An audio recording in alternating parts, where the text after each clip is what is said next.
on the news. Former President Donald Trump taking the fifth, refusing to answer questions in a civil investigation in New York.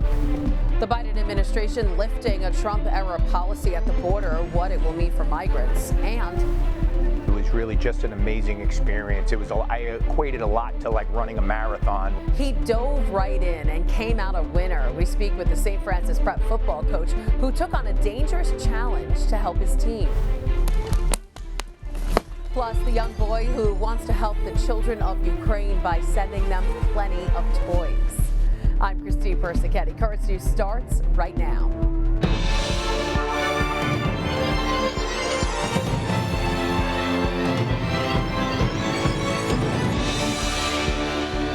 Former President Donald Trump taking the fifth when being questioned by New York Attorney General Letitia James' office over a civil investigation. This just days after the FBI raided his Mar-a-Lago home in a separate investigation. Mr. President!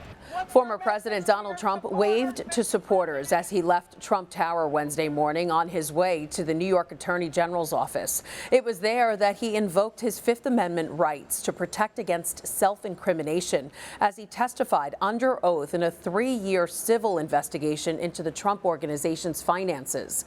About an hour later, Trump released a statement on Truth Social that says, "I once asked, if you're innocent, why are you taking the Fifth Amendment? Now I know the answer to that question. When your family, your company, and all the people in your orbit have become the targets of an unfounded, politically motivated witch hunt supported by lawyers, prosecutors, and the fake news media, you have no choice." He went on to say that the Mar-a-Lago raid reinforced his decision. On Monday, the FBI searched Trump's Florida home regarding an investigation into classified documents. Nearby, demonstrators for and against Trump continue to gather. These liberal Democrats will stop at nothing to keep Trump from running again. He deserves this. He's a criminal. He has done nothing but negativity for our country, and we came here to celebrate. Legal experts say answering questions in a deposition would have been risky for Trump because anything he says in this civil investigation could be used against him in a criminal investigation that the Manhattan DA's office is currently conducting. A Trump administration policy known as Remain in Mexico has been lifted. The executive order was phased out by the Biden administration. It required certain migrants to wait for their asylum hearings in Mexico. According to the Department of Homeland Security, they've stopped enrolling migrants in the policy's program. The agency also said it would still process migrants already in the program and allow them to continue their asylum cases inside the U.S. Now that the policy's been lifted, there's concern the surge of migrants at the border will grow. The U.S. Conference of Catholic Bishops have long called for the end of the Remain in Mexico policy, saying in a statement, while Catholic social teaching affirms a sovereign nation's right to regulate its borders, the Church's commitment to the sanctity of human life transcends these boundaries. We must work toward an immigration system that better promotes human dignity, not only for the benefit of those seeking protection, but for the common good upon which we all depend. While the faithful are welcoming migrants with open arms, Catholic Charities is expressing concerns over how the surge is being handled. Testifying before the City Council Tuesday, the Executive Director for Catholic Charities of New York, Monsignor Kevin Sullivan, blasted immigration officials at the southern border, saying that at least 200 migrants have entered the city with his organization's address listed as their permanent residence. It's an issue he believes could lead to difficulties down the line, emphasizing that many migrants could miss out on important court dates if they don't have a proper address to be reached at. In an effort to increase housing opportunities in New York, the City Council is considering a ban on background checks. It's all part of a bill that would keep landlords and brokers from screening tenants based on their criminal records. The City Council is set to discuss the measure Thursday. According to the Prison Policy Initiative, a nonprofit that advocates for criminal justice reform, formerly incarcerated people are nearly 10 times more likely to be homeless than the general public. Gas prices have finally slipped below the $4 mark, fueling hopes that inflation has peaked. According to GasBuddy.com, it currently costs Americans on average $3.99 for a gallon of regular.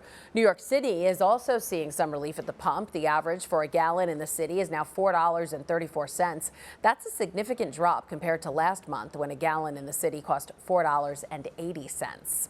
On top of those lower gas prices, more proof on Wednesday that inflation is leveling off. A new economic report revealed that those runaway prices took a bit of a breather in July. Chris Wynn looks at what it means for consumers. Across the country, inflation remains hot, but recent price hikes are cooling off. We're seeing a stronger labor market where jobs are booming and Americans are working, and we're seeing some signs that inflation may be beginning to moderate. A key inflation report suggests that Americans are finally getting some relief after 19 straight months of rising prices. It's hitting everything that we buy. But business owners are still feeling the pinch. There are times, and these are those times, you must raise prices to remain a supplier and remain in business. The Bureau of Labor Statistics says consumer prices in July went up by 8.5% year over year compared to the 9.1% increase in June. Prices overall held steady month to month. Analysts say falling energy costs helped offset increases in other areas. I hesitate to say we've hit the peak. What we really need to see is a streak of a few months where we're seeing sustained improvement across a much broader range of categories than what we're currently seeing. Food costs went up slightly over the past month, but are now 10.9% higher than last year, the largest annual increase since May of 1979. The price of food at home also soaring. Food prices is probably, the place where we didn't see as much progress as we'd like. The Federal Reserve is expected to raise rates in September to keep prices under control and to avoid plunging the economy into a recession. In Washington, I'm Chris Wynn, Currents News. As the cleanup continues in Kentucky after devastating flooding, the governor has a message for FEMA. I believe that this is the natural disaster where we are going to see, is FEMA going to get it right? Or is it going to be an example where people are excited when they come in, but even more deflated when they leave? Governor Beshear says he will be relentless in pushing for more federal assistance in the flood-ravaged eastern part of the state. Beshear says the devastation is so extensive, it will be one of the most difficult rebuilding efforts the country has ever seen. Meanwhile, Senator Rand Paul met with residents to see how the federal government can do a better job at helping out with relief efforts. As Kylie Hill reports, the senator also witnessed how communities are assisting each other. We just came from a church that's been housing 60 people a night sleeping there, so a lot of great things. I first met the Mercy Chefs in Mayfield, the ones providing the food here. It's an amazing charity by doing it out of the goodness of their heart and out of their faith as well. Many parts of eastern Kentucky were destroyed after torrential downpours caused flooding in the area, and community members continue to deal with the aftermath. One woman told me she is happy leaders in Washington are giving Kentucky the representation they need. We have a lot of economic problems, and then this to top it off. Yes, I think the government needs to be aware that places like these beautiful mountains do exist. James Elswick from Whitesburg is also calling on government leaders for help. We got so much going on. Everybody around here. These people got hurt a lot worse than I am. Some of them, I can't live in mine. They can't live in theirs. Theirs is gone. Senator Rand Paul said he is working with local government leaders in Kentucky to help develop a plan to help. He also said he's happy to see the community come together despite politics. It just shows that Americans are good people, Kentuckians are good people, and look, we have a lot of debates over politics, but it doesn't always have to be about politics. That was Kylie Hill reporting. Senator Mitch McConnell also visited the area on Tuesday and Wednesday. Members of the Knights of Columbus, through their nonprofit disaster relief organization Caring Knights, are collecting money and relief supplies to send to Kentucky. If you want to send a monetary donation, just go to their website, caringknightsny.org. You can also bring supplies to their drop-off locations. The Brooklyn spot is at St. Finbar Council, 15728. That's located at 138 Bay 20th Street. In Queens, you can go to the Monsignor Sherman Council located at 7903 Myrtle Avenue in Glendale. A historic Catholic church in Illinois suffered massive fire damage after a lightning bolt hit the building's roof.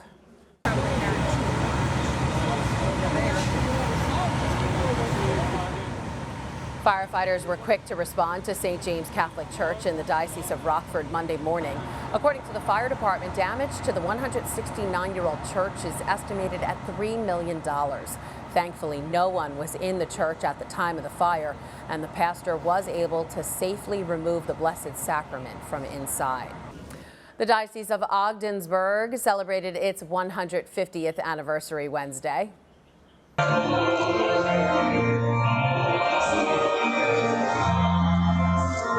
And taking part in the anniversary Mass was the Bishop of Brooklyn, Robert Brennan. He, together with dozens of other prelates, joined the faithful of Ogdensburg as they marked the date when Pope Pius IX carved the diocese out of what was then the Diocese of Albany. Cardinal Timothy Dolan, the Archbishop of New York, was the main celebrant of the Mass, and Ogdensburg Bishop Terry LaValle offered the homily.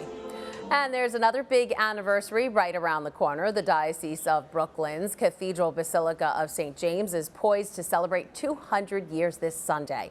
And to commemorate this special anniversary, Bishop Robert Brennan is inviting all of the faithful to attend a special Mass. Cardinal Timothy Dolan will be the main celebrant and homilist. Bishop Brennan and Bishop John Barris of Rockville Center will concelebrate the Mass. That Mass will be at the Cathedral Basilica of St. James on Sunday, August 14th at 2 p.m. It's open to all, but even if you can't come, don't worry. The Mass will be broadcast live on Net TV. Again, that Mass will be on Sunday, August 14th at 2 p.m. There's a lot more news headed your way. Spot any sharks at the beach lately? Beachgoers in Queens did. We'll tell you where. And the threat of sharks didn't faze him. We'll check back in with the St. Francis Prep football coach who swam in some treacherous waters to raise money for the school. Plus, we've all heard of smartphones and smart TVs. Now there are smart mailboxes. We'll show you coming up.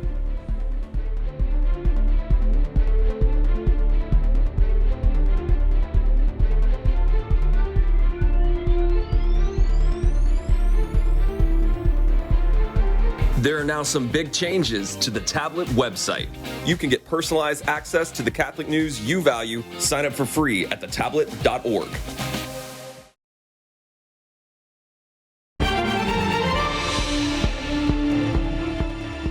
With summer in full swing, more sharks have been spotted in the waters off a New York beach. The latest was on Monday when 2 sharks were seen just off of Rockaway Beach. The City Parks Department says they are monitoring the area with the NYPD.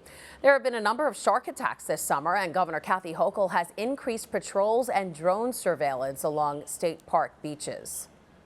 Another place where there have been shark sightings is the San Francisco Bay. In fact, there are 11 different species of sharks in that water. But that didn't stop a St. Francis Prep football coach from diving in on Sunday for the 2022 Alcatraz Shark Fest swim to raise money for the school.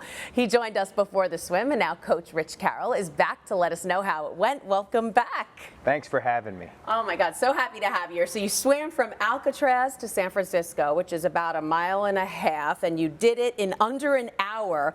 First of all, how did you feel when you got to the end of that swim? Oh, getting through the end and climbing up the beach to get through the finish line, there was just the crowd of people. It was really just an amazing experience. I equated a lot to like running a marathon when you're coming in. It's just everybody's cheering, so much support. It was really amazing. Yeah. What a rush. And aside from the sharks, though, which I'd be like, I'm out, there's also really strong currents in San Francisco Bay. I mean, back in the day, the prisoners couldn't escape from Alcatraz because of, the location.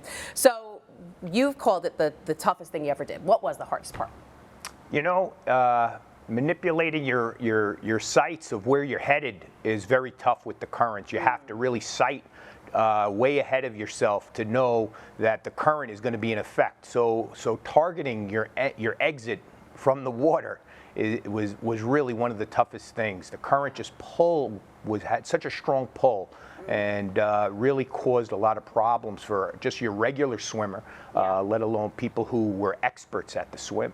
And I know you trained a long time and you did a lot of open water swims here in New York. Did that help? Did it compare at all to jumping in that water? Well, confidence-wise, it definitely helped. Okay. Getting my time out there in the salt water. I consider myself a pool guy, my whole life, and a little different. Yes, a lot different. But having those people who helped, who jumped in to give me, I have a Long Beach crew that took me out to Long Beach. I have a Rockaway guy that took me to the Rockaway. So I did a lot of swimming out in that open water, and the confidence alone, just to know your bearings, have your bearings about you. Yeah. Wow. So I know you had a lot of support from your Terrier family and, of course, from the spectacular alumni, if I do say so for myself. But so you asked for $10,000. You were looking to raise $10,000 for a scoreboard, and you surpassed that. So tell me what the final tally was and where the extra money will go. Well, we're closing in on 15, and the fund is still open. We're giving everybody an opportunity because really what the fund does, it's the Friends of St. Francis Prep Football, and what the fund does is it enhances the experience of the high school football player. In this sense, with the scoreboard, we're enhancing the experience of the St. Francis Prep athlete and their families. Yeah. So that's nice. So besides raising money, I feel like you must have taught a lesson to your football players. What do you think they can learn from what you did? Well, number one, I think if your goals and your dreams don't scare you, you're probably not dreaming big enough. You really need to, all growth happens when you're uncomfortable. So get yourself uncomfortable, within means, and look for experts. So many people are willing to help you. When you're doing something that's uncharted waters for you, reach out and ask for help. I think that's really important. Last thing, will you do this again? What's next? How do you top this? I'm still coming down off of this high of doing something that I never would have expected myself to be able to do, and I'm looking forward to the next thing. Yeah. All right, well, we're so happy you came back. We're so happy you're safe and sound. The Sharks didn't get you. Coach Carroll from St. Francis Prep, thanks so much for being here. Thanks so much for having me. As Coach Carroll mentioned, his donation page is still open for anyone still wishing to help the high school. Just search on Facebook for Coach Carroll's Alcatraz Swim for Friends of SFP Football. Turning now to this week's tablet newspaper and some news the faithful are going to want to read. We all know the words in the Mass have changed. The classic response to the priest's "The Lord be with you," changing from "and also with you" to "and with your spirit." But did you ever wonder why? The paper dives into it, explaining how the change is actually historical and how more changes to prayers we all know may be coming. The paper has also been taking a look at the lives and service of various religious in the Diocese of Brooklyn in their series None Better. In this week's installment, we see something new in this nun's vocation story. Sister Caroline Tweedy didn't hear God whispering in her ear, and she didn't have an aha moment, but she entered religious life with a more pragmatic approach. To hear more, you'll have to read her story in this week's paper. To see these stories and more, just go to your local church and pick up a copy of the paper, or to get it sent directly to your mailbox, just subscribe online at thetablet.org. And while the paper subscriptions may be coming from your tried and true mail carriers, if you had a smart mailbox, you might get it delivered from a drone. The system has already launched in Indiana. Camila Fernandez shows us how it works. We talked to the Guinness Book of World Records and others, so this really is history today, and you guys are all seeing it. The city of Lawrence is welcoming with open arms the next generation mailbox. When nobody else was thinking about it, I ran to the patent office, and I ended up beating Amazon by just 9 days, beat the U.S. Postal Service by 2 weeks, and others, so that's why we're able to be here today. I love the fact that we're becoming known as a tech campus. The smart mailbox that's owned by Drone Deck has a landing pad with sensors for the drone to drop off an item. It's climate controlled, has a remote access and Bluetooth, and it offers security and theft prevention. The user can unlock the drone docking station by using a code, a keypad, or the phone app. We're the deck in Drone Deck. So no matter who's bringing the material, whether it's by regular delivery or drone or automated vehicle, it'll always end up over in our drone deck. Software company Schneider Geospatial plans to use the mail delivery system and says it'll make a positive impact. We get deliveries occasionally it gets delayed. They have a laptop delivered on a Saturday, they leave it on our porch.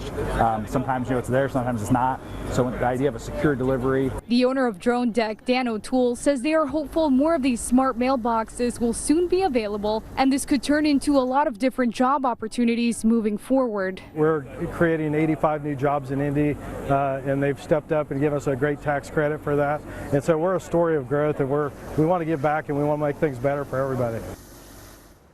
That was Camila Fernandez reporting. There are 2 other drone decks in Lawrence, Indiana. They'll be tested out for the next few weeks.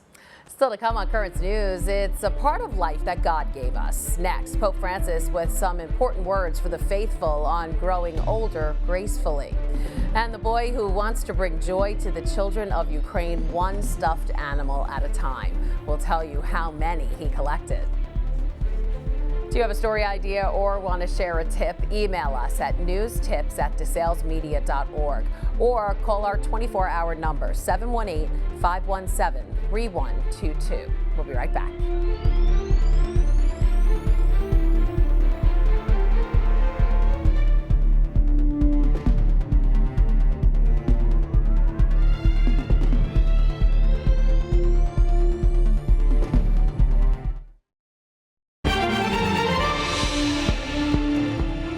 Five-year-old Pope Francis is highlighting the beauty of aging gracefully. The Holy Father praising old age and the passing of time at his general audience Wednesday. Ma il tempo passa. Sì, ma questo non è una minaccia, è una promessa. Fermare il tempo, cioè volere l'eterna giovinezza, il benessere illimitato, il potere assoluto, non è solo impossibile, è delirante. Ahead of this catechesis on old age, the Pope walked into the audience hall using a cane. He later greeted the crowd from a wheelchair, which he's been using because of chronic knee pain. A Florida boy is on a mission to bring some comfort to children in Ukraine, one toy at a time.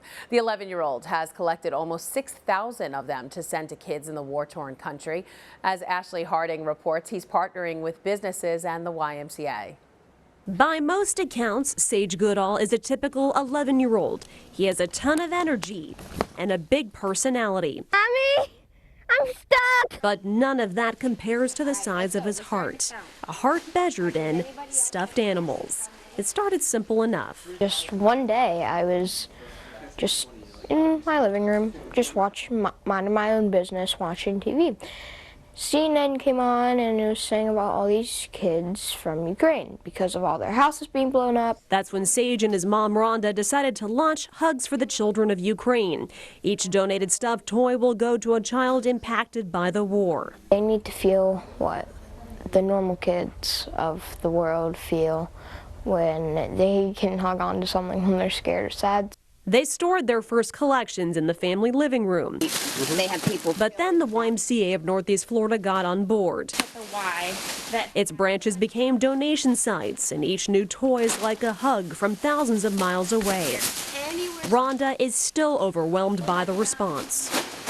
The thought of a child, as Sage says, hugging on to one of these and being able to walk around, carry it around with them. They are every bit as special as every single person. With this response comes a message from Sage to his fellow kids. Every child is special. Show kindness. Everyone's the same. They're just human beings that God created them, and they need to realize that don't think about yourself, think about others and before you. Making it positively Jack's difference, one hug at a time. What a sweet boy. That was Ashley Harding reporting. Sage says he's not done yet. He's setting new goals for himself with plans to continue collecting. And good luck to him. And that is Currents News. I'm Christine Persichetti. Thank you for joining us because we are putting your faith in the news. Hope to see you again next time.